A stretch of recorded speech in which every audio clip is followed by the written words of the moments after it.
Hello brothers and sisters, God bless each and every single one of you. It's Hunter's Point here with another video. This will be your world news update for the 27th of July 2020. Quite a bit going on, of course. There's definitely no shortage of things to talk about, of news events to cover, if you will. And I just took a couple days off to kind of get a breather again. Like I had mentioned before, you know, if I need to take breaks more often, I will. They just won't be as long because they're more frequent, if that makes sense.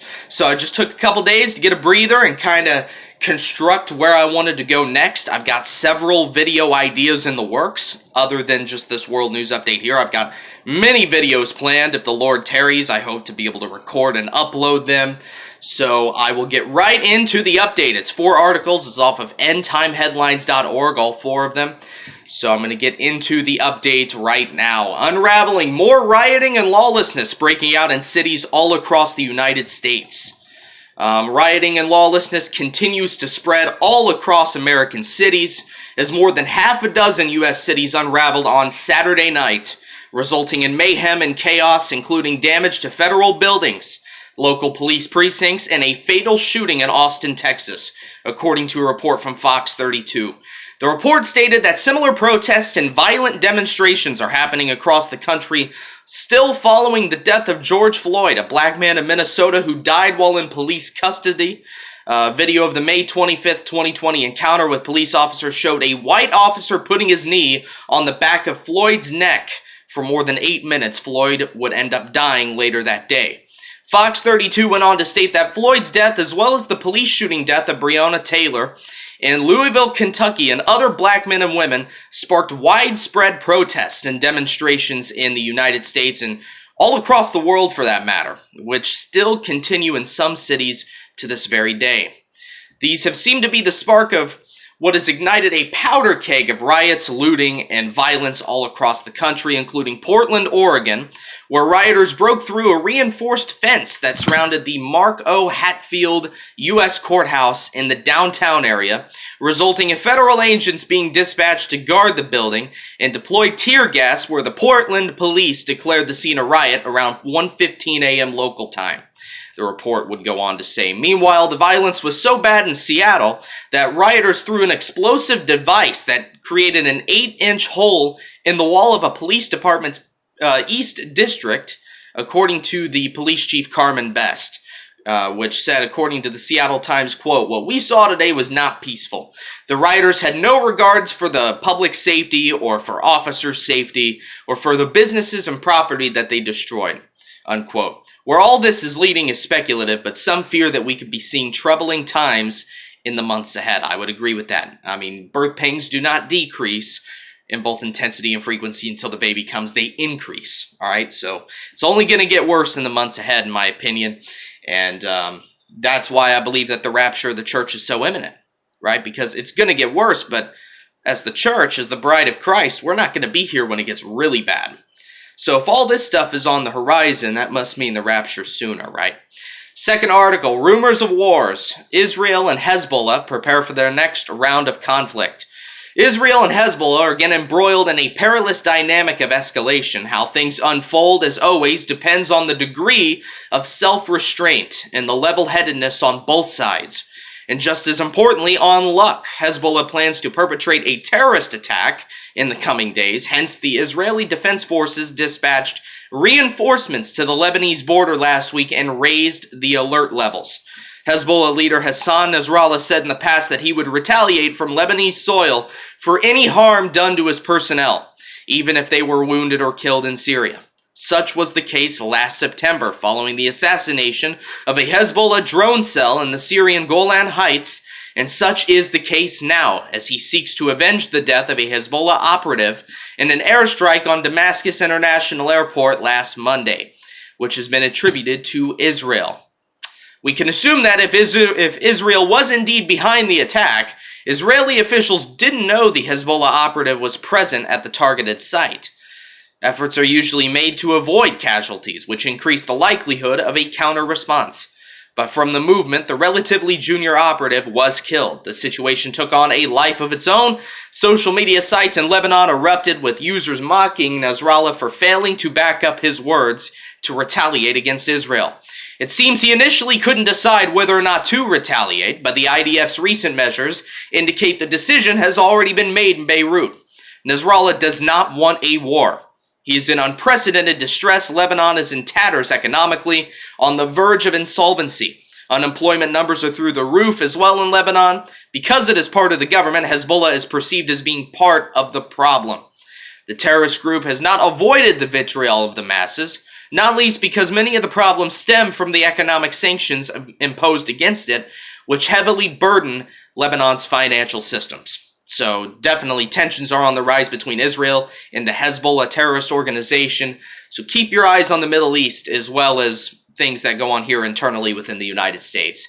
Third article, China and Russia developing deadly drones which would attack without human approval. China and Russia are both developing autonomous drones with the potential to kill without any human involvement, the U.S. military chiefs have warned.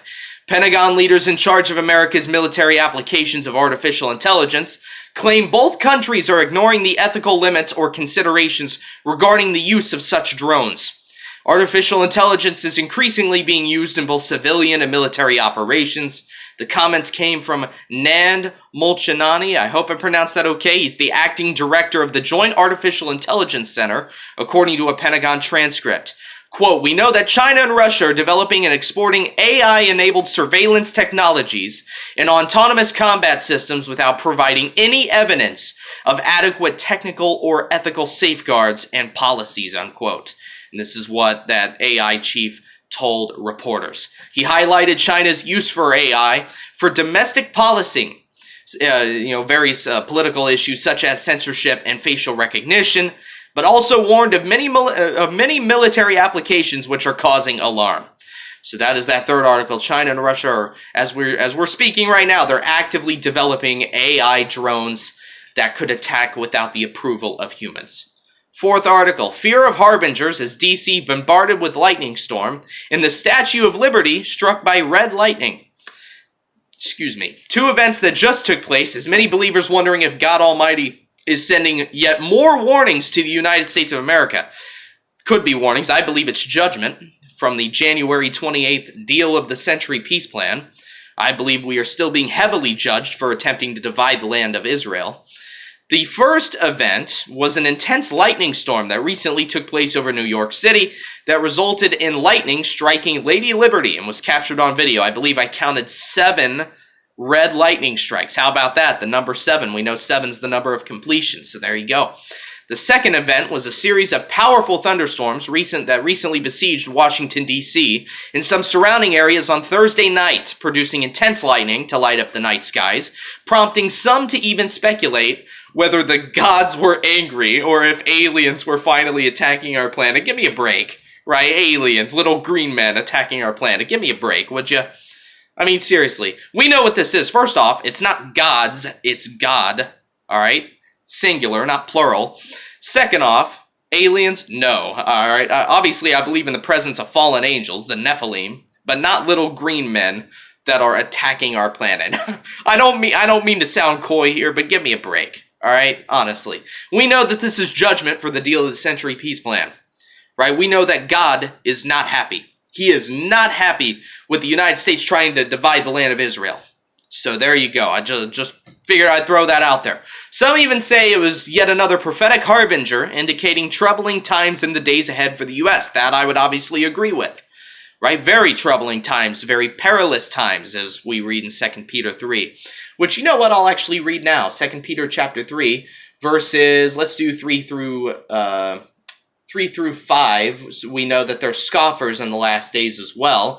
And I'll actually read that before going to the other passage. Knowing this verse, that there shall come in the last days scoffers, walking after their own lusts, and saying, where's the promise of his coming? For since the fathers fell asleep, all things continue as they were from the beginning of the creation. For this they are willingly ignorant of, that by the word of God, the heavens were of old, and the earth standing out of the water and in the water. The reason I quote that is because there's still people that believe that things are just going to go back to normal, right? They believe that, this isn't judgment from God. He's been promising that he'll come back for a long time now, and he hasn't. You know how the scoffers are. They're actively trying to say that, these are just a few bad things, that the world's going to go back to how it was before. No, okay? Absolutely not.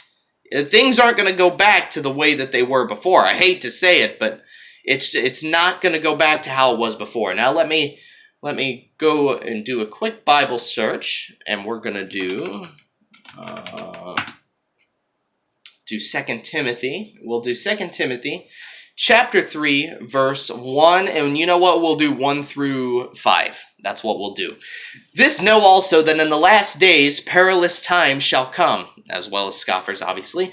For men shall be lovers of their own selves, covetous, boasters, proud, blasphemers, disobedient to parents, unthankful, unholy, without natural affection, truce breakers, false accusers, incontinent, fierce, despisers of those that are good, traitors, heady, high-minded, lovers of pleasures more than lovers of God, having a form of godliness, but denying the power thereof. From such turn away. All right, so that is where I will end it there. Now we will go into the book of Matthew, chapter 24, and we'll read verse 5 through 5 through 12. Matthew 24, verse 5 through 12. For many shall come in my name, saying, I am Christ, and shall deceive many. And ye shall hear of wars and rumors of wars. See that ye be not troubled, for all these things must come to pass, but the end is not yet. For nation shall rise against nation, and kingdom against kingdom, and there shall be famines, and pestilences, and earthquakes in divers places, arise in natural disasters. All these are the beginning of sorrows. For they shall deliver you up to be afflicted, and shall kill you, and ye shall be hated of all nations for my name's sake. And then shall many be offended, and shall betray one another, and shall hate one another. And many false prophets shall rise, and shall deceive many. And because iniquity shall abound, iniquity is just another word for lawlessness, for rioting, for sin. And because iniquity shall abound, the love of many shall wax cold. We are definitely seeing that. Luke chapter 21, verses, we'll do 25 through 28. And there shall be signs in the sun, and the moon, and in the stars, and upon the earth distress of nations, with perplexity, the sea and the waves roaring. Men's hearts failing them for fear, and for looking after those things which are coming on the earth, for the powers of heaven shall be shaken. And then shall they see the Son of Man coming in a cloud with power and great glory. And when these things begin to come to pass, then look up and lift up your heads, for your redemption draweth nigh. We're close, family. We really are. Yeah, obviously I've been going through things, but who hasn't, right? The times are tough, and they're only going to get more perilous as we're nearing closer to the rapture of the church. So just keep that in mind, all right? Keep that in mind. I want to read the gospel. The gospel is in the book of 1 Corinthians, chapter 15, 1 through 4, which states, Moreover, brethren, I declare unto you the gospel which I preached unto you, which also ye have received, and wherein ye stand, by which also ye are saved, if ye keep in memory what I preached unto you, unless ye have believed in vain. For I delivered unto you first of all that which I also received, how that Christ died for our sins according to the Scriptures, and that he was buried, and that he rose again the third day according to the Scriptures. It never gets old. It never, ever gets old. The death, the burial, and the resurrection of Jesus Christ for all of our past, present, and future sins. That is the gospel. If you believe that in your heart, you're saved. Okay, you are saved and sealed with the Holy Spirit the nanosecond you believe that. Ties in with John 3:16 through 18. For God so loved the world that he gave his only begotten Son, that whosoever believeth in him should not perish, but have everlasting life. For God sent not his Son into the world to condemn the world, but that the world through him might be saved. He that believeth on him is not condemned, but he that believeth not is condemned already, because he hath not believed in the name of the only begotten Son of God. And the nanosecond you believe, you're sealed with the Holy Spirit, meaning you can never lose your salvation for any reason. And grieve not the Holy Spirit of God, whereby you are sealed until the day of redemption, Ephesians 4:30. All right, so understand your identity in Christ, that you're saved and sealed the nanosecond you believe. All right, so I just want to leave you with that. That is your World News Update for July 27th. I will see you in the next video, should the Lord tarry. Otherwise, God bless.